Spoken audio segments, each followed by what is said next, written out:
entonces con ustedes al profesor José Luis Corayo de Argentina, a fin de que empiece su disertación. Una vez más le hacemos públicos los agradecimientos correspondientes de estar con nosotros.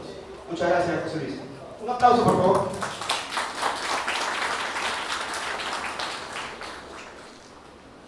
Buenos días a todas y todos. Es un placer para mí, una alegría poder participar de esta reunión en esta universidad, en esta facultad, con estos estudiantes y amigos. El tema que me sugirieron que tomara es el que tiene el título de esta reunión, el de la economía social y solidaria y el papel de las universidades en general y públicas en particular. Estamos en contra de esa teoría que dice que todo tiene que ser organizado como un mercado. Por ejemplo, la educación no puede ser pública, porque eso es ineficiente, porque a las universidades se les pasan recursos solo porque existen. Las universidades tienen que ser privadas, tienen que competir entre sí, los alumnos tienen que elegir a qué universidad quiere ir, las universidades que pierden alumnos tienen que ser cerradas como cualquier empresa, y las universidades tienen que competir entre sí haciendo propaganda, vendiendo imágenes, inventando títulos llamativos. Todo eso es permisible. Lo que no es permisible para esa teoría es que haya una universidad pública, financiada, y que se piense que produce no mercancías, sino bienes públicos. Bienes que no pueden ser apropiados privadamente y que tienen que ser provistos para toda la sociedad, para el bien de todos. ¿Qué proponemos desde la economía social y solidaria? ¿Por qué social? Porque nos preocupa la sociedad. Porque el sentido de la economía es servir a la sociedad, estar organizado por la sociedad y a veces, y muchas veces, a través del Estado, que es la autoridad legítima, ojalá sea legítima, ojalá sea democrático, que tiene que controlar el proceso económico y en particular el mercado. Y es solidaria porque partimos de la base comprobada de que sin solidaridad no hay sociedad. La solidaridad es una fuerza histórica que nos liga, que genera lazos sociales, que hace que nos preocupemos por los otros. Es una relación que antropológicamente estudiada indica que toma distintas formas, como la red, por ejemplo, como la comunidad, por ejemplo, como la asociación, como la cooperación. Son todas instituciones que han existido históricamente, que están en nuestra sociedad, pero que son ocultadas por aquella ideológica, y si no son ocultadas, son tratadas como retraso, como algo que hay que superar. Nosotros planteamos, desde el punto de vista del acceso a los medios de producción y la organización del trabajo, que el trabajo tiene que ser tan autónomo como sea posible, tan libremente asociado o tan comunitario como sea posible, que todos los trabajadores tienen que tener acceso a los medios de producción, que no tienen que ser dirigidos por una dictadura del capital, que tiene que haber autonomía y por supuesto tiene que haber responsabilidad. El uso de los medios de producción es una responsabilidad social, como en una comunidad puede ser que claramente el usufructo. Hay que cumplir condiciones para poder tener ese acceso a los medios. Decimos que la distribución tiene que ser igualitaria, tiene que ser equitativa. Podemos admitir, de hecho, que haya incentivos, que quienes más se esfuercen tengan un poco más, pero no admitimos esa diferencia sideral entre los que tienen una vida suntuosa y los que no tienen prácticamente nada. El Estado cumple una función de redistribución muy importante. Ustedes lo están experimentando hoy en Bolivia, pero también en Ecuador, en Argentina. En esta época ha habido una redistribución fuerte del ingreso hacia los sectores pobres o indigentes. Por supuesto, insuficiente, y por supuesto, riqueza sigue concentrada. El intercambio puede ser de mercado, pero sobre todo nosotros planteamos la institucionalización del comercio justo. Porque el mercado es injusto. El mercado no tiene como valor la justicia. así como el mercado no quiere solidaridad. Cuando hay solidaridad, por ejemplo, los sindicatos defendiendo sus condiciones de trabajo, para estas teorías el mercado no funciona y la economía funciona mal. También planteamos una importante dosis de reciprocidad en los intercambios, en poder dar, sabiendo que vamos a recibir alguna vez, pero no en un contrato donde damos y recibimos, donde buscamos la máxima ventaja.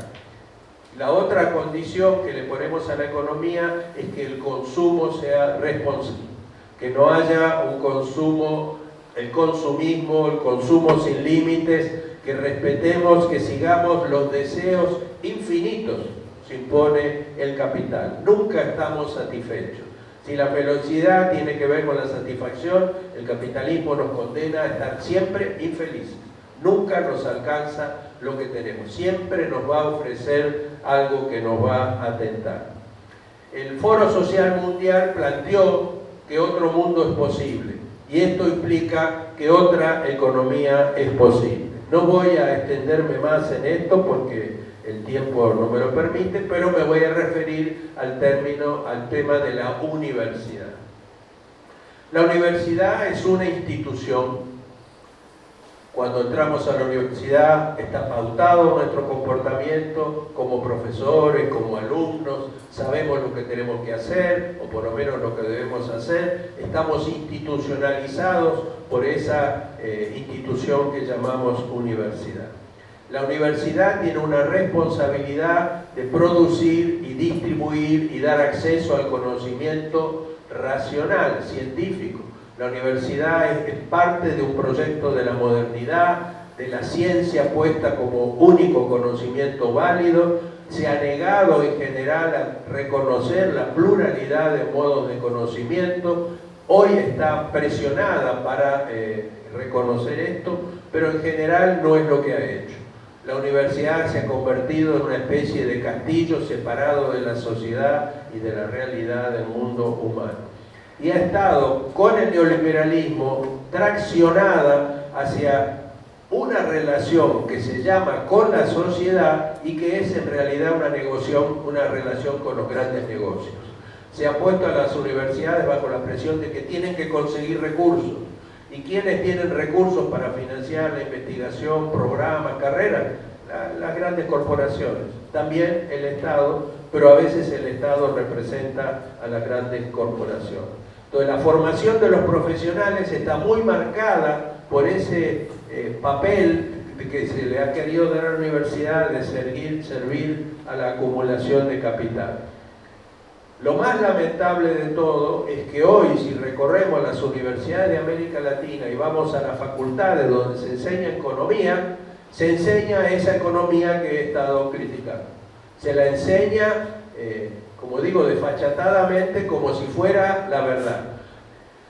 Están empezando a surgir, por suerte, movimientos de estudiantes que se rebelan de esa enseñanza, de esa economía que se transmite como una verdad revelada, como dije, que no acepta la pluralidad de teorías, de puntos de vista, mucho menos las que son críticas. Entonces ahí tenemos un primer desafío de la universidad, que es descolonizarse del pensamiento neoliberal, que además tiene atrás, como digo, poderes institucionales, económicos, etc.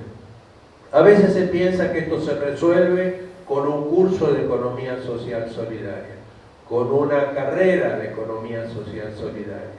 El problema que tenemos es que todas las carreras están orientadas hacia ese sistema capitalista y neoliberal, aun cuando no se diga.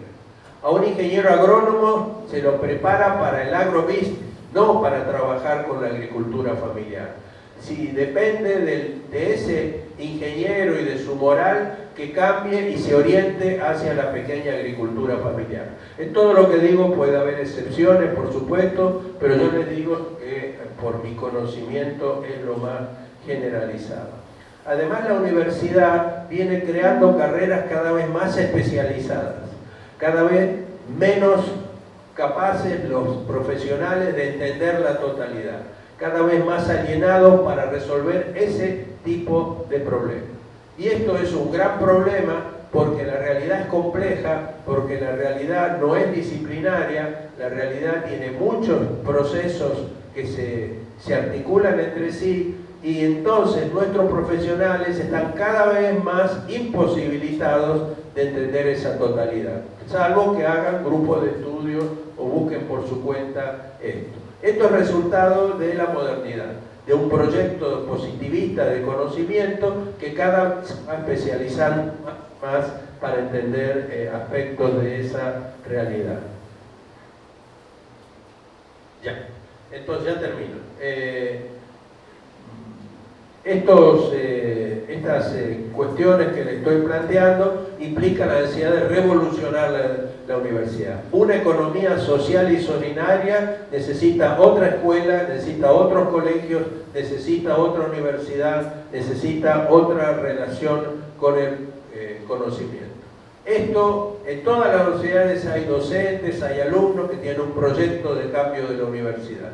Pero el problema no va a ser solo la discusión y la correlación de fuerzas dentro de la universidad, sino qué relación tiene con los actores sociales y con la fuerza social.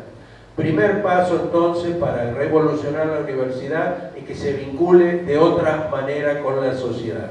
Que los actores sociales, que la comunidad tengan representación en el gobierno de la universidad. Que no nos separemos de las demandas directas y la capacidad de pensar qué necesita la sociedad que nos pueden dar los mismos sectores sociales. Bueno, creo que con esto está, discúlpenme que me pasé de tiempo, está planteado el gran desafío. Economía social y solidaria, sí. El papel de las universidades no es solo ayudar a quienes están asumiendo formas asociativas solidarias, es cambiarse a sí misma, porque somos parte de la economía, resolvemos necesidades, como dijimos antes. Muchas gracias.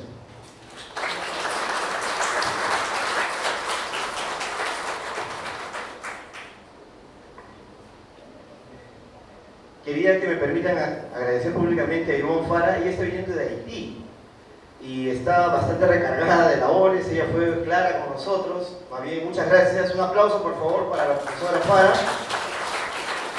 Gracias. Te cedemos la palabra, Ivonne. Esa aclaración que acaba de hacer nuestro amigo Luis es porque le pedí no hacer una ponencia, sino un comentario, ¿no?, a las ponencias que iban a presentarse acá, pero al final salió algo intermedio, ¿no?, que quiero exponer desde la experiencia del centro del que yo vengo, que es el posgrado multidisciplinario en Ciencias Sociales, en Ciencias del Desarrollo de la Universidad Mayor de San Andrés, y que da cuenta en realidad de una de esas experiencias que se dan desde el interior de las universidades, buscando, ¿no?, la renovación en el quehacer de la propia universidad. Por razones de tiempo yo voy a leer para poder decir todo lo que quisiera decirles, pero he dividido mi presentación en dos partes, una parte muy general, haciendo algunas consideraciones sobre los desafíos de la universidad hoy y sobre todo en el marco de esta discusión sobre la colonialidad del saber, sus alternativas que nosotros hemos planteado, y luego cómo hemos incorporado los temas de o cómo enseñamos y estudiamos los temas de la economía desde nuestro centro. Efectivamente, en los últimos tiempos, de manera regular y desde el seno de la propia universidad, se ha iniciado un proceso de cuestionamiento y reflexión sobre sí misma, sobre sus quehaceres académicos, sus funciones como intermediaria cultural entre el Estado y la sociedad, sobre la educación como bien público y el significado también de ser una universidad pública en el siglo XXI. Desde la experiencia de nuestro posgrado, esa reflexión también pasa por una comprensión más cabal sobre los desafíos de la multi-, inter- y transdisciplina en la enseñanza y producción de conocimiento de sociedades cada vez más complejas como las nuestras, así como sobre la pluralidad epistemológica o de las formas de conocer. En ese marco, un elemento que destaca en la crítica del quehacer universitario es el de la incompletitud del pensamiento, teorías y metodologías que predominan en el quehacer universitario, incompletitud que ha ocultado procesos centrales que concurrieron a la formación de nuestras sociedades modernas y que no fueron objeto de teorización ni de interpretación durante mucho tiempo.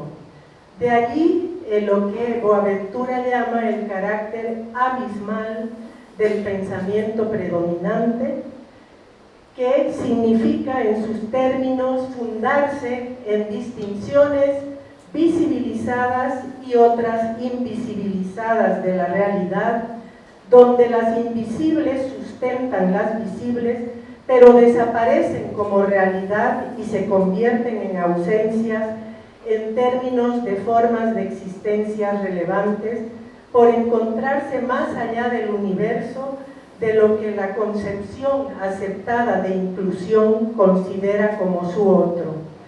En el caso de la economía, como ya señalaba el profesor Corallo, se ha dado en este caso el ocultamiento del trabajo doméstico y de otras formas de trabajo y de economía que no adoptan la forma de la economía capitalista clásica. Este pensamiento abismal es un pensamiento con dificultades para sostener la presencia de los diferentes lados o relaciones que constituyen los hechos. Con sus variaciones, esta idea de Dos Santos muestra cómo se ha dibujado la colonialidad del saber como una forma de economía cultural fundada en un saber pretendidamente universal, difundido e impuesto en diferentes ámbitos institucionales mediante diversos dispositivos de poder. Un mérito de los planteamientos sobre colonialidad del saber es haber insistido en esos dispositivos de poder, mostrando el lado oscuro de los hechos y reclamando el retorno a la historia y a una nueva interpretación de la misma desde el otro lado de la relación, que visibilice lo invisibilizado desde un adentro del mundo, para posibilitar la decodificación de los conocimientos, sobre todo los instituidos en disciplinas académicas como la economía legitimadora del capitalismo histórico. Igualmente ha posibilitado el debate sobre la cuestión de la modernidad, al posibilitar hablar de modernidades diferentes o múltiples, con base en la idea de que la modernidad es un fenómeno posible en todas las culturas. Tal postura no renuncia al reconocimiento de la heterogeneidad socioeconómica, del vigor de las mezclas sociales, culturales y étnicas de los pueblos de América Latina, más allá de un umbral de prácticas comunes.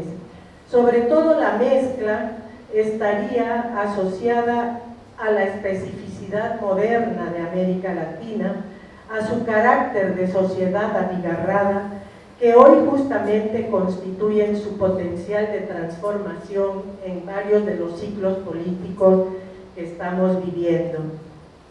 La diversidad y riqueza de los estudios generados por el programa de la colonialidad del saber muestran que la experiencia colonial está en la marca de las reflexiones sobre la modernidad en América Latina y también lo que fue ocultado de nuestras realidades.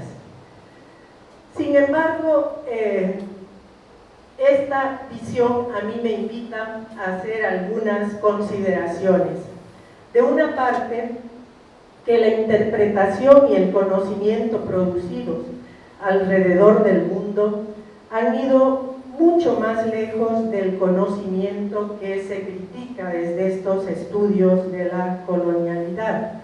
Sabemos, por ello, que la vida se organiza y experimenta de varios modos y que el conocimiento se produce a través de una diversidad de estrategias, de procesos de imaginación que permiten comprender las diversas dimensiones de la naturaleza y a nosotros como parte de ella, pero también sabemos que no solo existe una pluralidad de formas de conocimiento que corresponden a la diversidad de culturas, sino que también al interior de cada cultura se desarrolla una pluralidad de formas de pensamiento.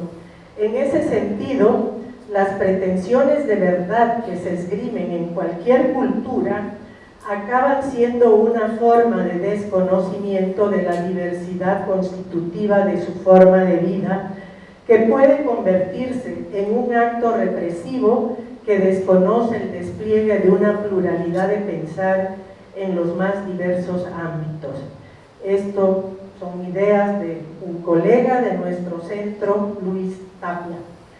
En América Latina se desarrolló desde mediados del siglo XX el llamado pensamiento latinoamericano, las teorías de la dependencia, de la marginalidad, del colonialismo interno y otras, que han contribuido a desentrañar estructuras de desigualdad y exclusión a nivel del capitalismo global, pero también al interior de nuestras sociedades, donde se articulan en tensión y contradicción al menos 6 ámbitos de origen del poder.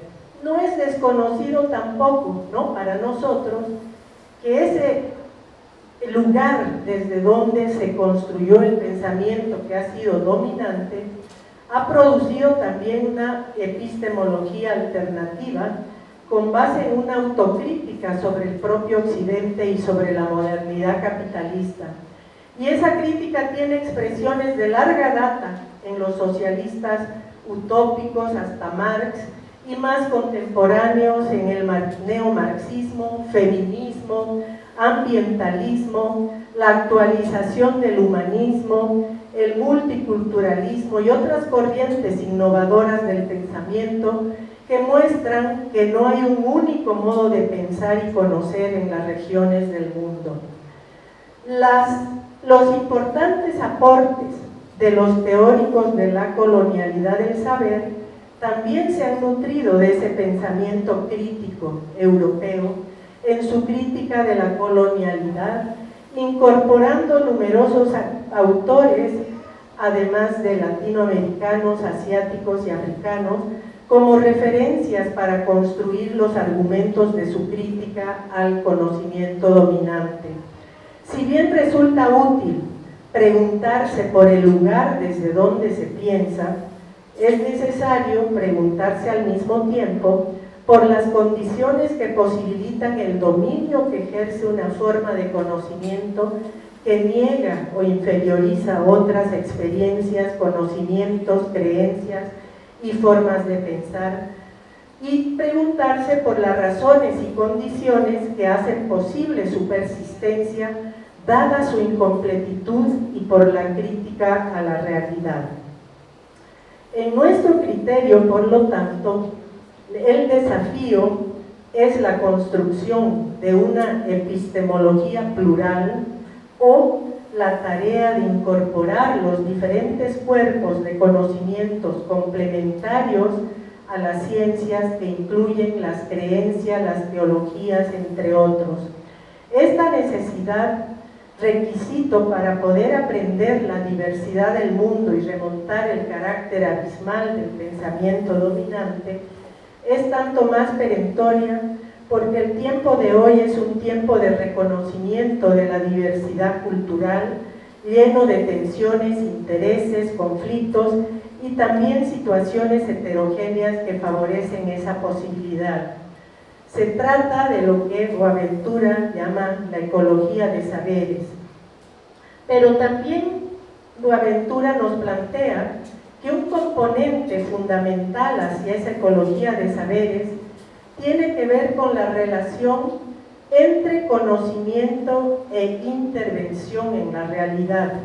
Para Santos, esa relación es medida del realismo y credibilidad de cualquier contribución o construcción cognitiva, y medida también por el tipo de intervención en el mundo que esa construcción permite o previene. Así, el costo de cualquier intervención combina siempre lo cognitivo con la ética o con lo ético-político. Y en esa ecuación, lo cognitivo debe ser entendido en sentido amplio, es decir, se debe identificar los saberes en sus diferentes formas, los procedimientos mediante los que se relacionan y la evaluación de las intervenciones en el mundo real posibilitada por los mismos. La construcción, por lo tanto, de una teoría crítica fundada en la pluralidad, en la ecología de saberes y en la demanda de igualdad en la relación entre las diferentes formas de conocimiento proyectadas hacia un determinado sentido histórico emancipador, es el desafío que tenemos las universidades y los académicos. Y esto vale para la economía solidaria en dos sentidos. En tanto como incluimos, ¿no?, el tema de la economía solidaria en nuestros quehaceres, como de qué modo la economía solidaria contribuye y ayuda a avanzar en esa perspectiva, ¿no?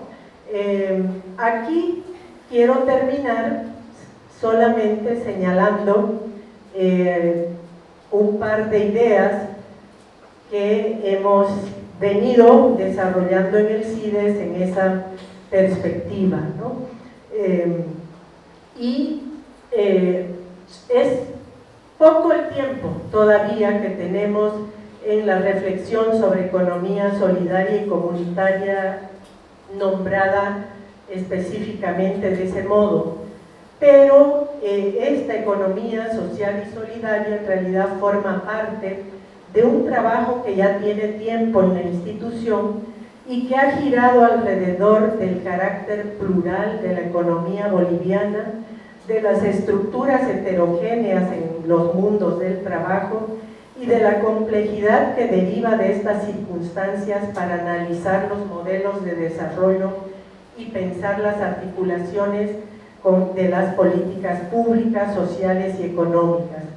Estas preocupaciones sobre la economía y el trabajo se han abordado desde el enfoque de la construcción social de la economía y se proyectan hacia la discusión sobre las posibilidades de alternativas post-neoliberales de desarrollo en el último tiempo, y a esa proyección se ha agregado este nuevo campo conformado por la economía solidaria y comunitaria, con base en la discusión actual sobre su potencialidad como fundamento de una otra economía y sobre sus alcances para afectar o no el dominio capitalista. Bueno, en esa perspectiva, el proyecto que estamos desarrollando con apoyo, ¿no?, del gobierno vasco a través de la Universidad del Gobierno Vasco, nos está permitiendo avanzar en varias de las funciones del quehacer universitario que tienen que ver con formación o fortalecimiento de capacidades de los profesionales vinculadas con toda esta problemática de la socioeconomía y la economía solidaria. Nos está permitiendo hacer avances también en materia de investigación, y lo más interesante y desafiante, seguro, también es un tercer componente que tiene que ver cómo se articula la formación y la investigación en un proceso de fortalecimiento de iniciativas concretas de emprendimientos solidarios en 4 municipios, donde tenemos también el desafío de avanzar en esa construcción de conocimiento con la participación directa de los actores, conociendo nosotros sus propias epistemes en la construcción de sus propias prácticas y procesos económicos y dialogando a partir de nuestra aproximación al respecto. Por razones de tiempo, dejo aquí la exposición y cualquier cosa sobre el programa lo podemos dialogar. Con ustedes, esa semana. Un aplauso, por favor. Bueno, me complace mucho estar presente en esta mesa redonda sobre la universidad y la economía solidaria, con tan distinguidos ponentes, que creo que va a permitir un debate bastante esclarecedor. Cuando se me planteó el problema de cómo examinar la relación entre universidad y economía solidaria, llegué a pensar que el objetivo de mi exposición debería ser cómo lograr que la economía solidaria se convierta en uno de los ejes centrales del quehacer universitario, ¿no? Y de lo que quiero plantearles, llego a la conclusión de que la única manera de que la economía solidaria se convierta en uno de los ejes centrales en el trabajo universitario, la investigación, la producción de conocimientos y la formación profesional, estriba en alcanzar la descolonialidad de la universidad. Y sobre esto es lo que me gustaría plantearles algunas reflexiones. La superación de la actual crisis de la universidad moderna, colonial, latinoamericana, demanda una profunda reforma que haga posible su descolonialidad. Esto es, la constitución de una universidad intercultural basada en una estructura de saber conocer no eurocéntrica y en una estructura institucional no disciplinaria. Para explorar estas cuestiones será necesario comprender el rol que juega la universidad en la sociedad. En esta perspectiva creo que tenemos que hacernos algunas preguntas que me parecen fundamentales. ¿Para qué y para quién es el conocimiento que se crea y se reproduce en la universidad? ¿Qué posición en la división social del trabajo van a ocupar los profesionales que oferta la educación superior? Y finalmente, la pregunta de cuáles son los valores y orientaciones normativas que se les transmite a los futuros profesionales y científicos. En esta exposición busco indagar estos problemas con el objeto de establecer el vínculo entre la universidad y la economía solidaria. Para este propósito me gustaría examinar primero dos supuestos que creo que son básicos. El primer supuesto se refiere a la naturaleza de la universidad. Creo que la universidad, como todo fenómeno social, está definida por la trama de relaciones sociales dentro de las cuales se desenvuelve. Estas relaciones son relaciones de poder, es decir, relaciones de dominación y de conflicto, de enfrentamiento. Si examinamos la profunda reorganización de las sociedades latinoamericanas producida en las últimas 3 décadas, podremos advertir cómo se ha venido modificando de manera sustancial los vínculos entre la universidad y la estructura de poder, tanto en cómo el poder produce y reproduce a la universidad, como en el modo en el que la universidad se articula al poder. La situación y las tendencias que se están produciendo en el conjunto del tejido social constituye el punto de partida del debate y de la investigación sobre la universidad. tanto en los aspectos materiales de la universidad como en los aspectos intersubjetivos, los que tienen que ver con el conocimiento. Los cambios que están ocurriendo en la actualidad en las relaciones de poder son tan profundos y drásticos que se está alterando de manera radical las relaciones entre la universidad y el conjunto de la sociedad. El segundo supuesto se refiere a la colonialidad del saber, del que ha tratado Ivonne hace un momento. Las relaciones sociales que constituyen el quehacer universitario no son neutras, sino que están atravesadas por el poder. Esto es, son instrumentos de dominación simbólica. Imponen las estructuras de saber dominante.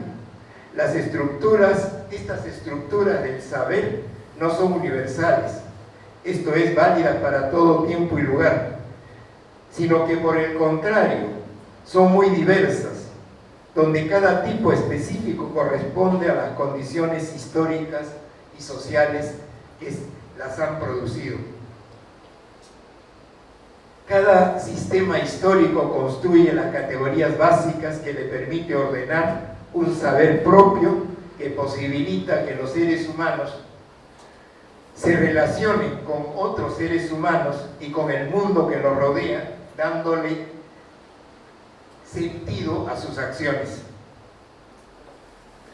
En el patrón de poder colonial moderno, como lo ha planteado Aníbal Quijano, el eurocentrismo se impone como la única forma legítima de saber, marginando, subalternizando o destruyendo las estructuras de saber de los pueblos que fueron colonizados.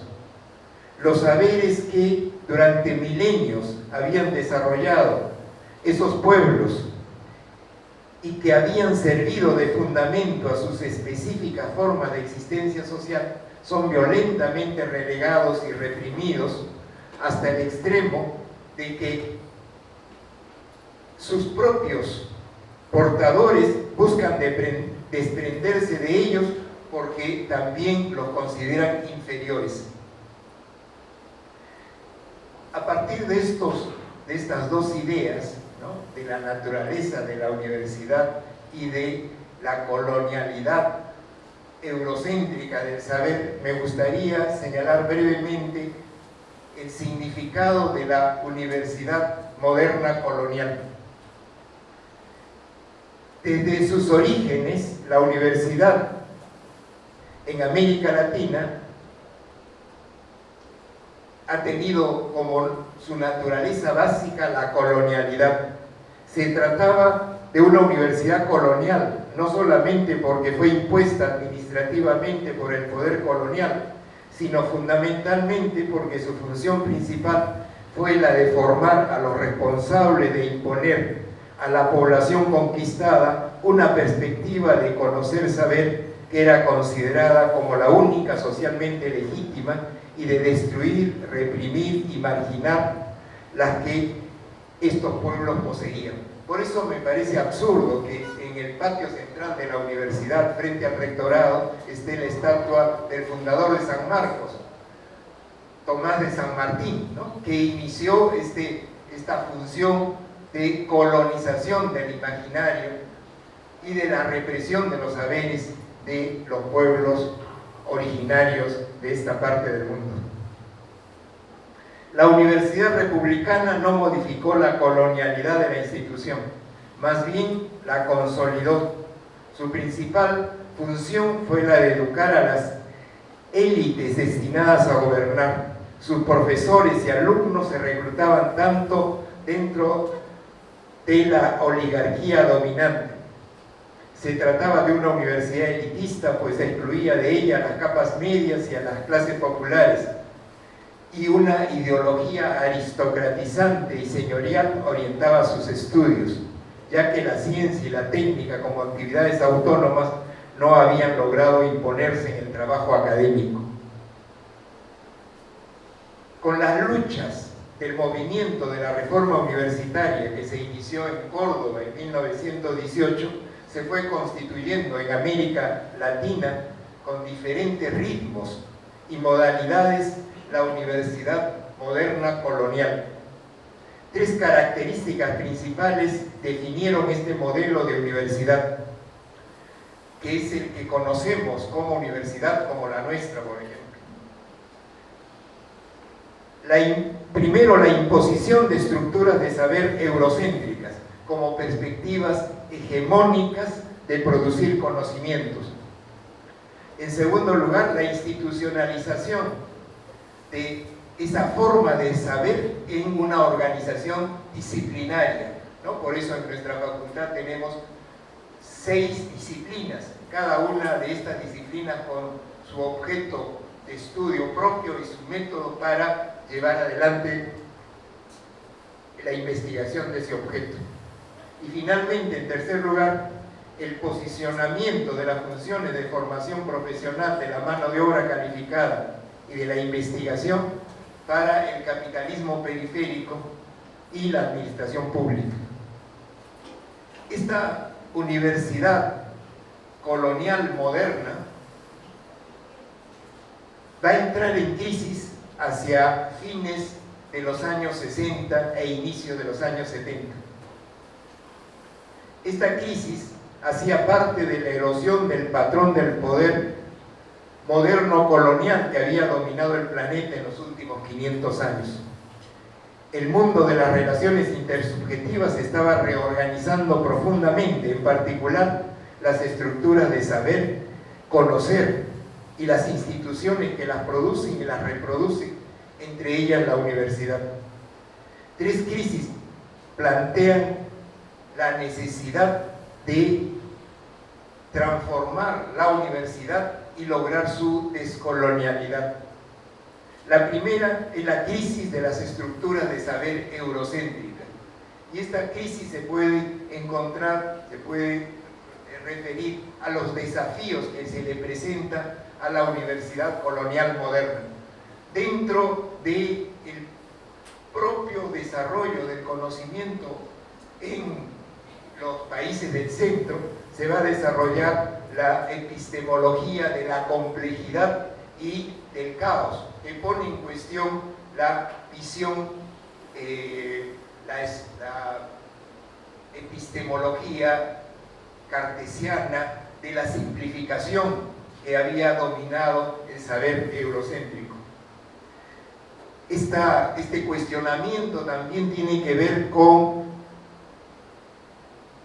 la crítica a la escisión entre el sujeto y el objeto en la perspectiva del conocimiento y el planteamiento de un conocimiento que tenga como característica la intersubjetividad.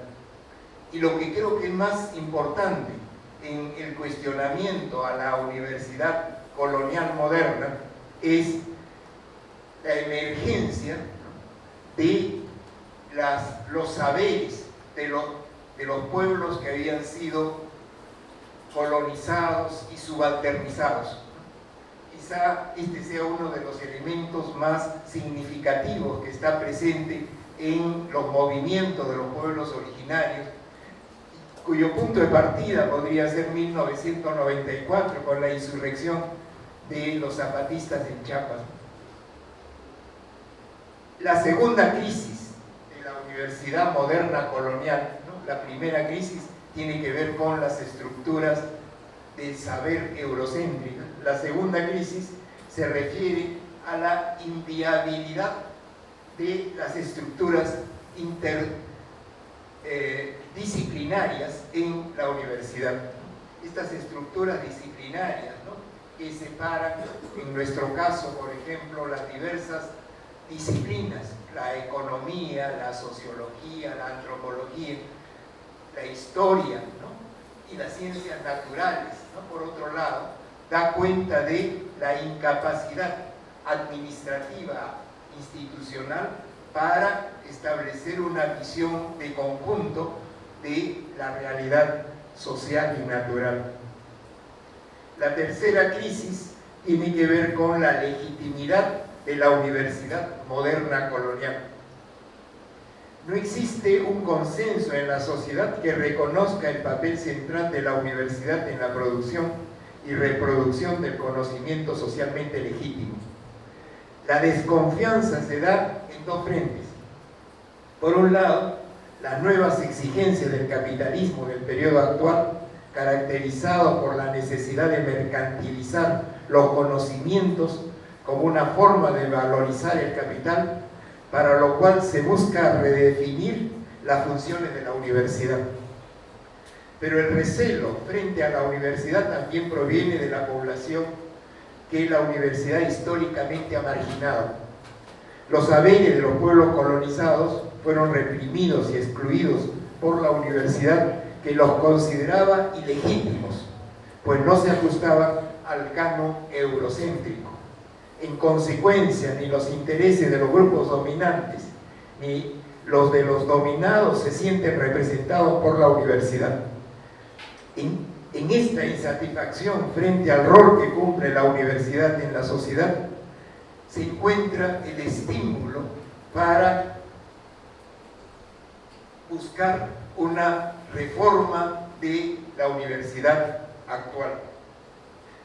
Esta reforma, esta transformación de la universidad, creo que se plantea en tres opciones. Una primera opción es la neoliberal, que básicamente plantea la mercantilización del conocimiento, la mercantilización de los profesionales a los que consideran capital humano,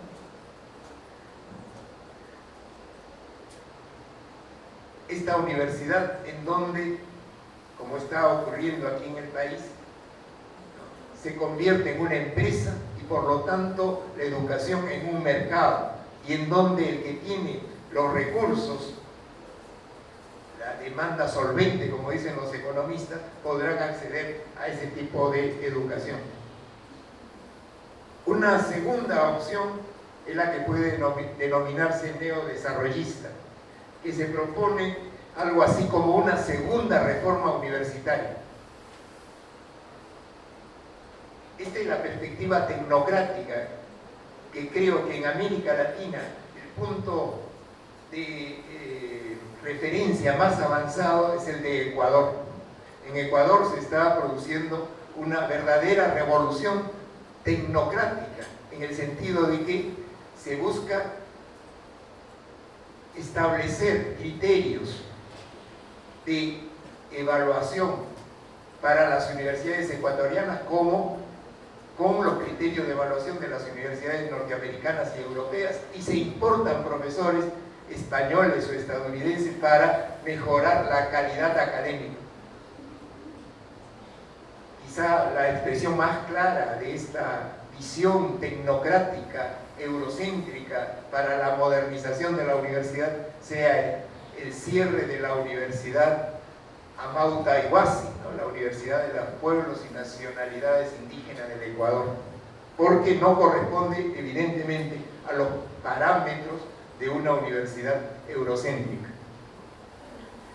En tercer lugar, la opción orientada a la descolonialidad de la universidad, esto es, al cuestionamiento radical de la colonialidad, modernidad de la universidad, constituye, creo, una posibilidad para la transformación de la universidad. Como ha señalado Boaventura de Sousa Santos, la universidad no solo participó en la exclusión social de las razas y etnias consideradas inferiores, sino que también teorizó sobre su inferioridad, una inferioridad extendida a los conocimientos producidos por grupos excluidos en nombre de la prioridad epistemológica concedida a la ciencia. Este cuestionamiento a la universidad moderna colonial desde una perspectiva descolonial pasa por tres propuestas. Primero, la superación de la hegemonía de las estructuras eurocéntricas del saber. Segundo, la superación de las estructuras institucionales disciplinarias. Y tercero, por el diálogo entre el saber académico y los saberes de los pueblos que fueron subalternizados por la colonialidad del poder.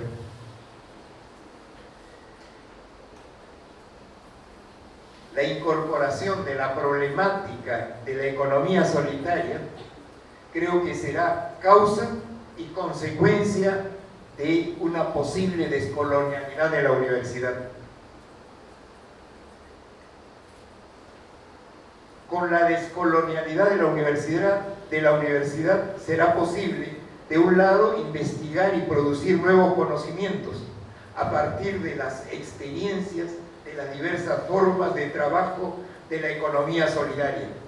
Y de otro lado, se habilitará la formación de profesionales que podrán incorporarse a los diversos emprendimientos solidarios. De esta manera se logrará una profunda reforma de la universidad. En términos epistemológicos, porque se incorporará al mundo académico prácticas y saberes que durante milenios han acumulado los pueblos originarios. Segundo, en términos organizativos, porque se superará las divisiones disciplinarias arbitrarias. Y tercero, en términos de legitimidad, porque se producirá un acercamiento entre la universidad y vastos sectores populares.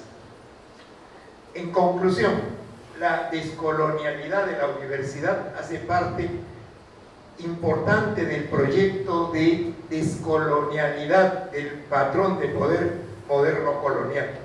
Constituye un ámbito de disputa del poder de producir e imponer la manera legítima conocimientos y sentidos sobre la existencia social.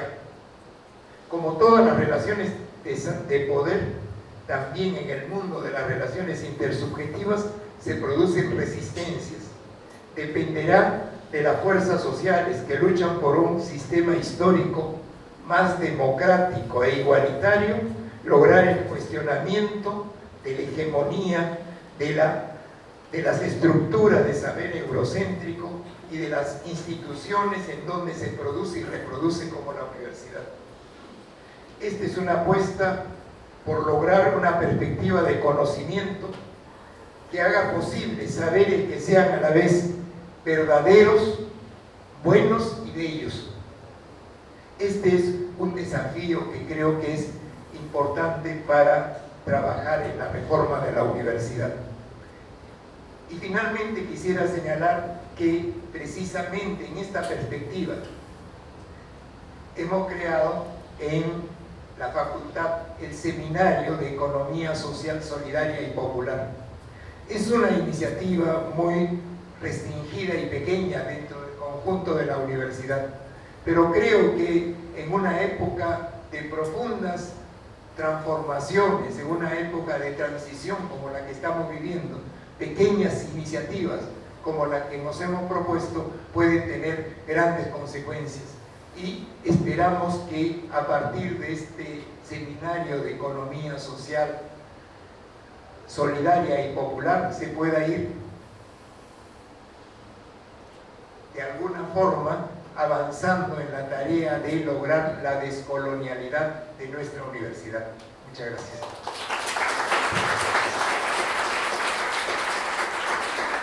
Fuertes palmas para nuestros expositores. Queremos agradecerles a los tres, ¿no?, el esfuerzo que han hecho para presentarnos sus reflexiones, ¿no?, y estar con nosotros el día de hoy, ¿no? Una vez más, palmas, por favor, para todos, para todas. Voy a pasar ahora a la profesora Ela Pérez para que continúe con la conducción general del seminario, por favor. Muchas gracias, los invitamos a sentarse y luego los vamos a volver a llamar para el diálogo con todos y con todas. Les pedimos que no se levanten. Vamos a tener ahora un número intermedio antes de pasar a la segunda mesa. Vamos a invitar al grupo o al dúo Los Chuyas, que nos encuentran aquí con nosotros y con nosotras, y que en esta oportunidad vienen a hacer despliegue su arte. Ellos vienen convocados por el Centro de Folclor de la Casona de San Marcos y nos van a interpretar un par de números musicales. Los recibimos, por favor, con fuertes palmas.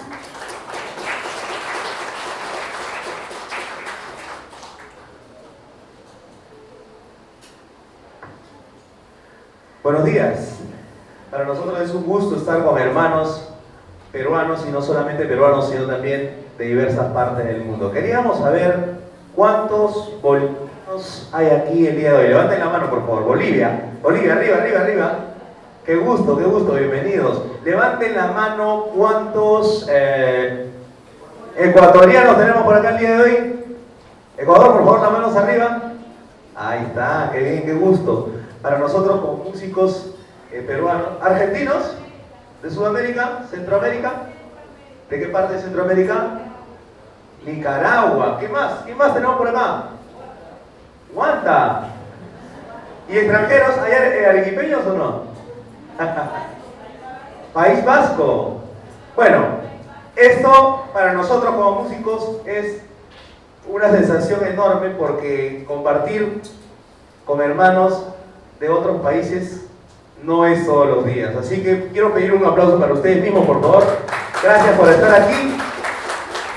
Y nosotros, justo representando al Centro de Folclore, vamos a hacer un par de temas musicales, y por ahí alguien más de repente, si alguien se anima a cantar o canta con nosotros, encantados, ¿eh?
¿Reconocieron el tema o no? Vasija de barro, Bolivia. Fuerte los aplausos para Bolivia. Ecuador, perdón. Ecuador, que estoy hablando yo. Ecuador, Ecuador. Sí, sí. Ya debe ser el sol, el sol. Continuamos.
en pie, Lourdes, querida. Fuerte los aplausos para Lourdes.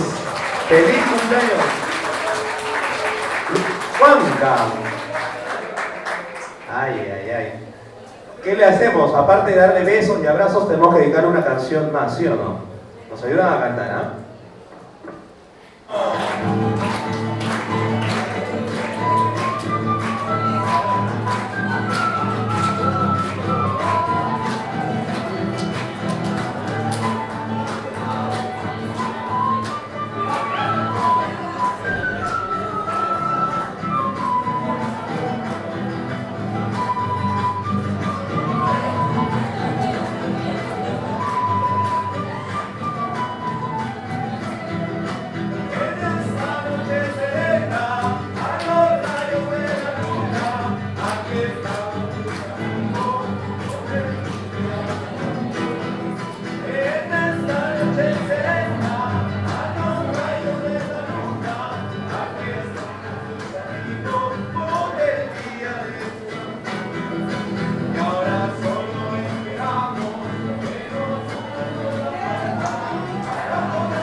¡Feliz cumpleaños! Muchas gracias. Buenos días. Que la sigan pasando bien.